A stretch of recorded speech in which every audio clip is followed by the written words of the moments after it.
Hi there. So my student and I were talking today when she came in, and she was talking about the fact that she was told at a younger age she's got knocked knees. So her knees slightly come together and it's just always been that way. So you didn't see a lot of gap in between her two thighs. Her legs were like this. I'm exaggerating a tad.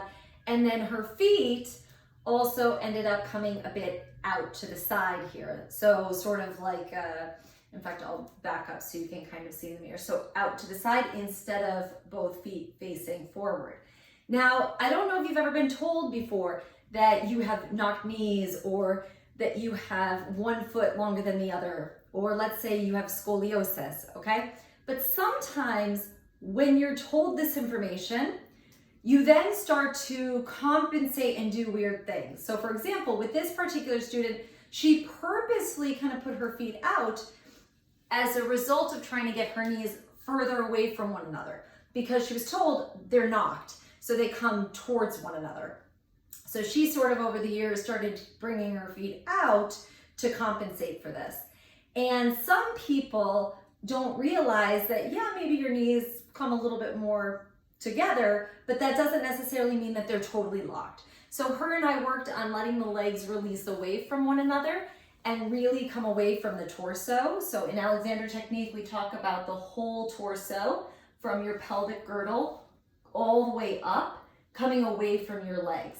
And oftentimes people will dunk down into their legs and sort of make their legs carry them around, versus I'm gonna think about my whole torso moving back and up off of my legs. And when that happened, then she had more of a gap in between her legs and her feet were a little bit more underneath her. She did have to bring her toes, and I'm trying to adjust for the camera, she did have to bring her toes from out more towards the center as a result. And of course this felt strange and unfamiliar because she's not used to doing this. She's not used to using her body in this way. So it felt unfamiliar, but she said it also felt good, that, you know, I could see myself being comfortable if I got used to being like this. She said, but I just always thought that my knees were knocked and just that's that. So I'm gonna suggest to you that you question your thoughts around your body. What are your beliefs about your body that are causing you to compensate or create other habits around that? And I'll give you one more example, which I will often use in classes. Let's say that a doctor tells you have scoliosis, right? Which is a curvature of the spine. And let's say that you have scoliosis and you're a little like this. It's a dramatic case of scoliosis, okay, friends? So just for the purposes of teaching, I show you that my whole spine is curving this way. So I might over time sort of come down because I have scoliosis and that stinks, right? Versus I have scoliosis, so there's a curvature of my spine, but I can still elongate.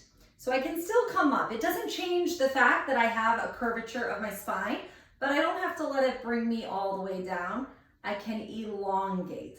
And that's what we do in Alexander technique, is we look at what are the things that are actually happening, where are you really limited, and where is there room for improvement. So it's not that we need to change everything about you, because there are some things that we cannot.